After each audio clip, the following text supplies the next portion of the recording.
biggest shift that I saw reading these articles with postmodern ideas and social constructivism is that there's a shift from the therapist being a facilitator in treatment to an active participant. Mm-hmm. And I remember talking about that remember last semester when Dr. Webster had like that timeline with all the blocks on it. And there was like a definitive line in the middle of like one that was before and one that was after. And there was a quote about it that was like, forget all about you or all that you remember like from this half, and like it'll be completely different on this side. And that was really funny because the first slide of the lecture this week said rethink everything we've been taught about the world and ourselves. And this, I think the last name is pronounced Gregan from 2008. And so I thought that was cool.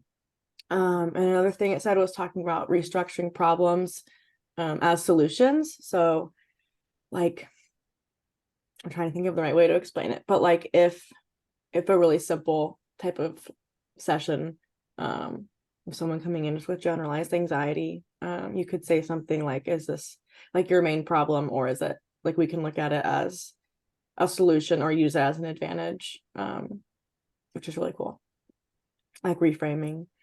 And then there's foundations of postmodernism, challenging the notion of absolute truths and grand narratives, suggesting that reality is subjective, which the first thing I thought of is like it allows more nuance in therapy if nothing is black and white, and we can interpret the way that our pasts have contributed to our present, I think is really cool. And shaped by our individual experiences, social constructs rather than universal principles. This is systemic thinking, like what we talk about all the time in this program. It allows much more nuance in the therapy space, and in my opinion, more empathy as well. Yeah, very true.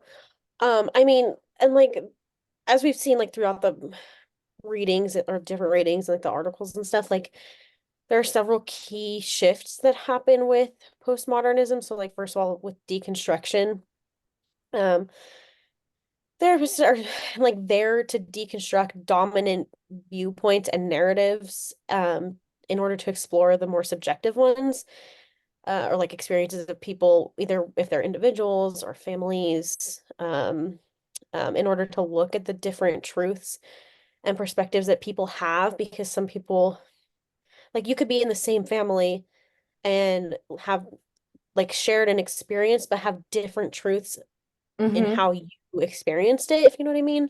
Totally. And then like collaborating. So like with postmodernism, it has a heavy influence, or not influence, like Presence. therapists are there to, on an equal level, collaborate with their clients and work together to like construct different meanings and solutions for these issues and different things that they've been experiencing, rather than using like their own expert advice and in putting that into it, which I think is really helpful because it's almost humanizing, and you don't kind of like, people won't view their therapist as like, I'm so sorry, that's my dog. Like, you know, trying to impose anything. That's like different than how we feel. I don't know about you guys, but like I know when I go into the doctor and there's that kind of like expert, like helpless, know nothing person, like that dynamic is really not empowering in the medical space. Not at all. And I feel like going into therapy like that would be really uncomfortable. Yes, and I think it would be super helpful to be able to level with clients like that and be like, hey, like I'm human too, and like I've also had my own experiences, and like let's work through this together, rather than me telling you based on what I've learned. Like, yeah, exactly. So I think that's really nice.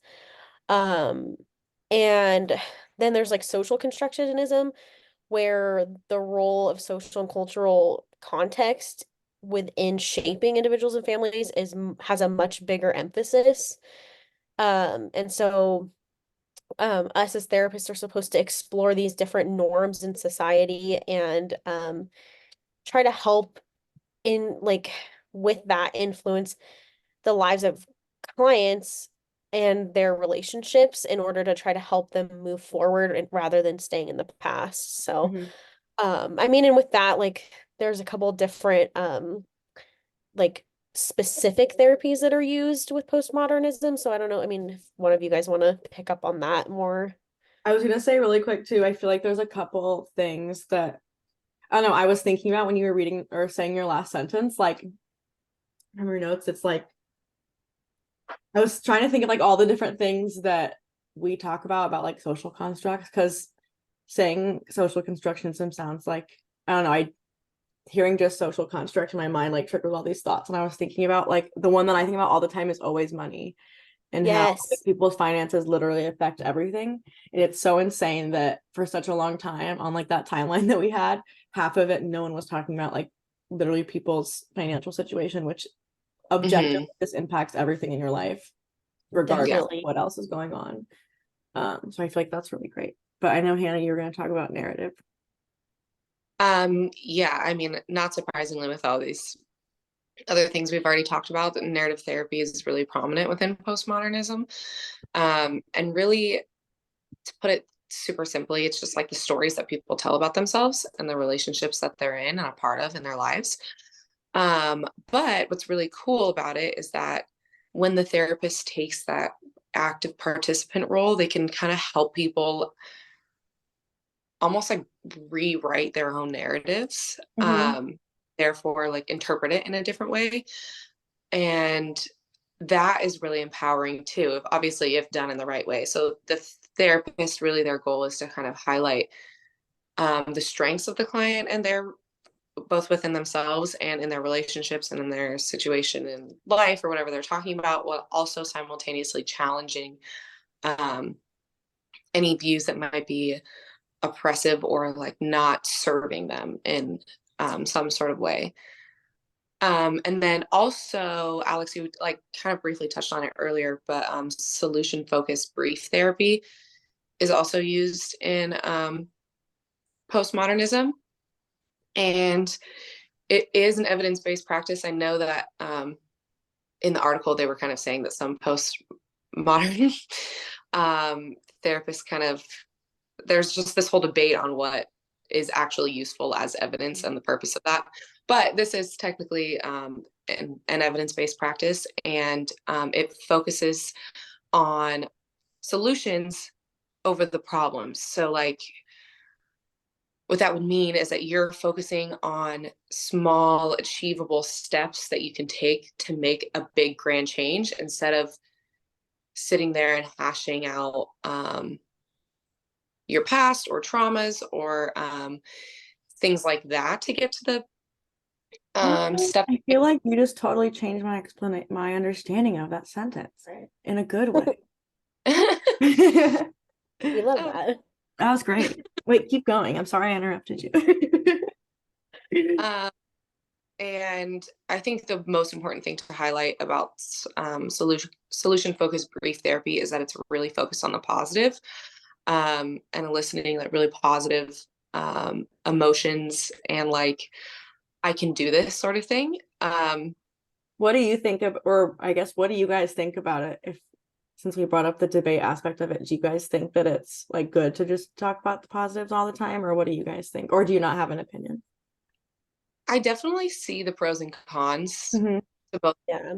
Like, there's definitely like from someone like me, I can definitely benefit from a therapist being more positive, but at the same time, I do think that depending on the person and their situation, like you might not be addressing the whole story if you were to just like completely disregard the traumas or whatever caused them to process the world in that way in the first place. Yeah. I was thinking like, especially if that's one of the issues you're going into therapy for, like if you're someone who's avoidant, maybe it wouldn't be great. Right. And then, hey, let's just like never never go there. Yeah, then you're not going to get far. It might feel good like in the short term, but I don't know if that would be like long term. Yeah. I mean, and like if going off of like personal experiences, like I know for me, like it helps me to talk about things from like, in the past and like when like growing up and stuff. So like I think that's another reason why like therapy's so individual, like so driven that way. I mean, unless, if you're dealing with the family, then that's another thing you gotta look at. But I think that's why it's nice that there are so many different theories and we can kind of pick and pull from each of them Mhm. to kind of create like a foundation for ourselves as therapists to help other people, whether they want to talk about their past or not, you know? Yeah, So, because everyone goes in for different things. Like Hannah was just saying, like that might be really great, even just in different like aspects of the same person's life. Like there are some things that yes. be helpful to talk about positively, and other things that's like, no, we need to get to like. But Yeah. if you're someone who struggles with seeing the positive side, like that would be helpful. But if you're someone who's always trying to see the positive and like being avoidant, then maybe it wouldn't be great. Maybe it wouldn't hurt. Yeah, exactly. Um, do you have anything else, Hannah, on that, or do you want to go on to the next one? No, that was pretty much it for me for that. So another approach that's under postmodernism is appreciative inquiry. And it's the really big part of it is just exploring success and using those to create positive change, like that third order change that we talked about last semester, which kind of just seems like another way of solution focused therapy. Like it seems very similar. I actually read about this separate from like some of the school information because I couldn't really understand the difference and I was a little bit confused. But in the another thing I wanted to talk about separate of that I just thought of, that's on my little thing, and it was related to what Hannah was just saying, was in the lecture there was like an image that says different views from different views, and it's like all of the different ways someone can view you based on like who they are.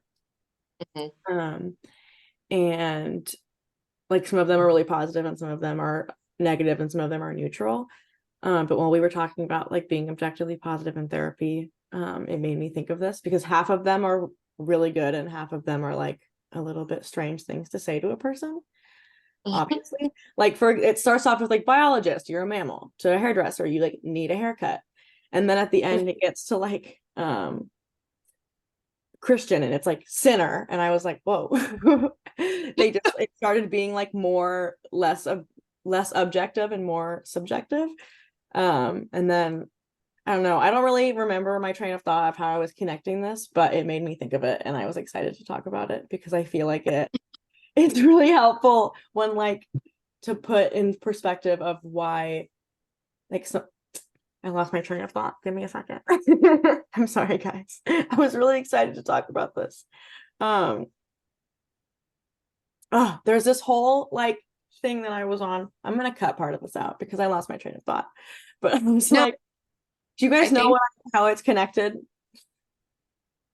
mm, Were you following what I was saying? Because I I lost. was following what you're saying. I think that um also too something that like it's different but similar. So like have you guys ever taken the work style?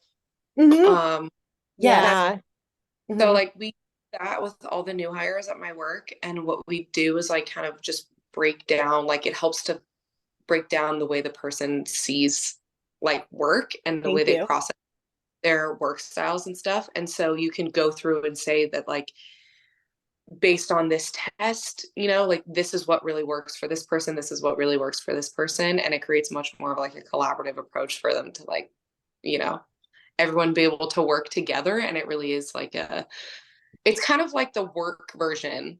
Mm-hmm. Yeah. Focus. Oh, you just got me back to where I was. Yeah. Thank you. Because we were talking about when Hannah was talking about earlier about like narrative therapy and then about solutions based when it was all positive. Like I feel like this is like the best way to explain to someone who's never been to therapy like what perspective is and like what like all of these theories are about like being subjective and nuanced and not black and white. And I feel like this is like the perfect way to explain that. It's just that like we look different to everyone, even just based on people's jobs, or like most of these are jobs. Like it says banker, doctor, physicist, psychologist. Like, yeah, I just thought it was really interesting and helpful when trying to explain to clients that things aren't as black and white as they might think that they are. Yeah. Yeah, that's a good point. I mean, and like just like with every